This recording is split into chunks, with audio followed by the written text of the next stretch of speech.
If your skin has been breaking out, burning, or looking dull no matter what you do, there's a pretty good chance that your cleanser is actually ruining your skincare routine. Yes, the very first step in skincare might be sabotaging your results. Welcome to part 1 of my Back to Basics skincare series, where we break down skincare in a way that finally makes sense. Today we're diving into cleansers, what they should be doing, what they're secretly doing wrong, and how to choose the right one for your skin type so you're not washing away your progress before you even start. If you've ever stood in the skincare aisles looking at cleansing foams and gels, balms, oils, creams, and feeling like you need a chemistry degree to understand any of it, this video is going to change everything for you. So the biggest problem that I see on social media is that everyone makes skincare far too difficult and you feel overwhelmed, you don't know where to start. So my goal for this series is to basically kind of dumb down everything for you, make it as easy for you to understand and help you understand what you need for your own skin type based on your skin needs, your budget, all of the things. So today, like I said, we're starting with cleansers. Now, when it comes to cleansers, there are so many on the market. Some of them target acne, some of them target very dry skin, very oily skin. Some of them target a little bit of everything. So it's kind of confusing sometimes as far as like where you should start.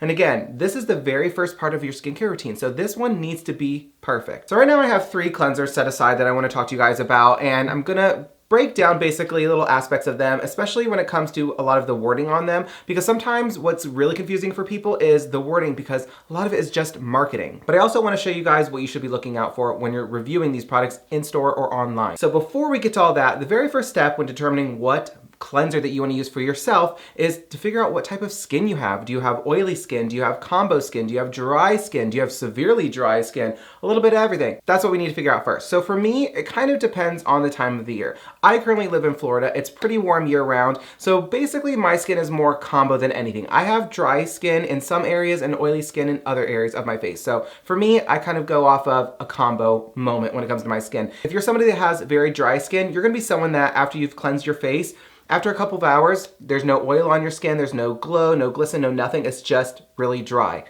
You're dry. If you're someone that has oily skin, you're gonna be the person that after you've cleansed your face, wait 2, 3, 4 hours, you're gonna see a lot of glow on your skin. You're definitely gonna see noticeable oils. You can touch it and feel it and see it. You're gonna be someone that's oily. Now, if you're someone that has normal skin, you're gonna be someone where you've washed your face, you've waited 2, 3, 4 hours, and you see just a slight bit of a glow to your skin. Nothing crazy, no really significantly noticeable oils, but it's also not like really dry either. That's gonna be normal. Now, somebody that's combo skin, like me, for the most part, is where you're gonna see after a few hours, again, some parts of your face are oily and some parts are dry. So once you've determined that for yourself, that's when you're gonna start actually picking out your cleanser. Now again, cleansers can do a lot of things and there are so many different types. As far as the texture of the cleanser, that's really your own personal preference. For me, I like something that lathers a lot, and the consistency of the product itself, I prefer something that it's more gelatinous, like really like a jelly texture, or one that is just really, really creamy. That's what I like. So ones like this one from La Roche-Posay, I use this a lot, as you can see it stays in the shower.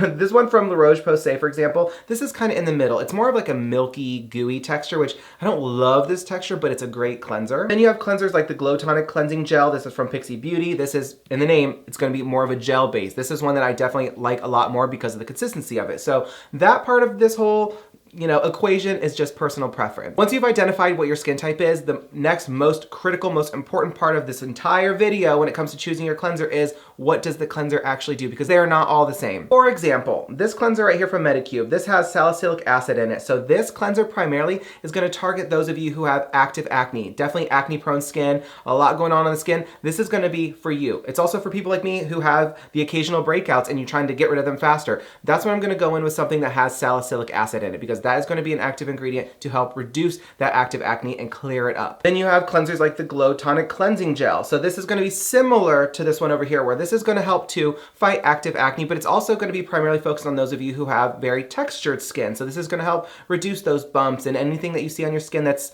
basically above the surface level. It's going to help to reduce that. This is also going to help to prevent stripping your skin barrier, which is so important. You don't want to use the wrong skincare products. You don't want to use too many skincare products, because if you do, you can strip your skin barrier. So basically your skin barrier is the layer right underneath the surface of your skin that's protecting the rest of your skin. So you don't want to strip that, meaning if you ruin that barrier, there's nothing to really give you as much protection on your skin from free radicals and other things that you're putting on your skin. So your skin can get red, it can get irritated, it can burn sometimes when you're using skincare products, and we do not want that. Then we have cleansers like this one from La Roche-Posay. This is a gentle foaming moisturizing wash. This is actually for your face and your body, which is nice.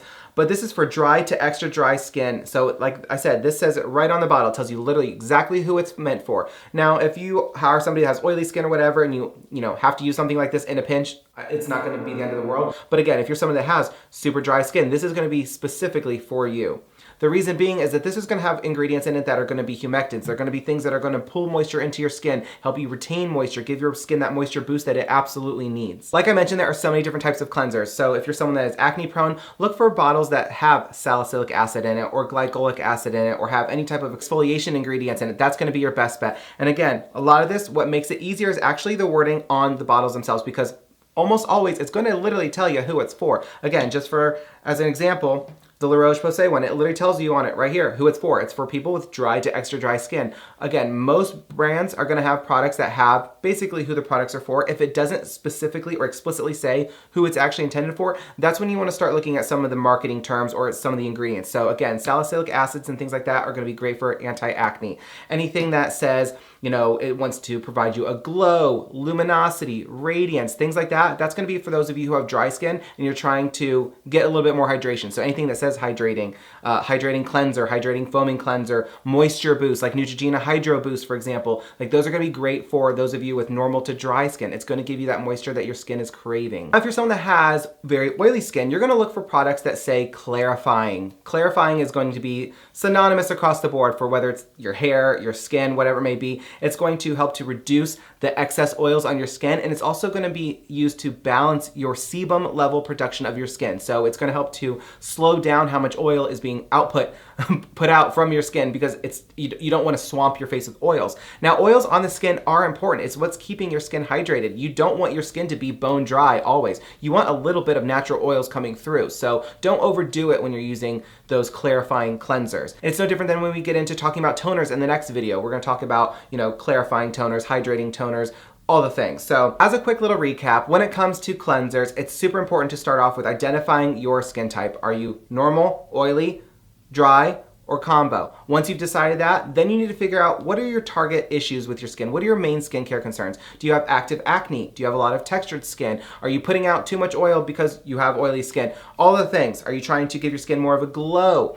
That's when you're going to take your skin type, your skin concerns, and then you're going to start looking at the actual products. Like I said, there are a million different skincare products on the market that range crazy from a couple of dollars all the way to $100+. You do not have to break the bank to find a good skincare product. So once you've identified what your skin type is, what your skin concern is, what your budget is, then you want to start actually looking for the products. Again, look for products that literally make it easy for you by telling you exactly who it's for. If it doesn't have that, start looking at the ingredients and kind of go off of what I've already told you. It's going to make all the difference in the world. And honestly, more than anything, hop on Google. Hop on Google and look for those marketing words. Look for what types of ingredients work for what your skin concern is, and it's going to make it so much easier for you to identify those products when you're looking at them in store or online. Once you've decided what products that you actually want to start using, make sure that you use them morning and night when you shower, and give it some time to work. Skincare does not work overnight. Most skincare products, almost all skincare products, are not designed to give you immediate results.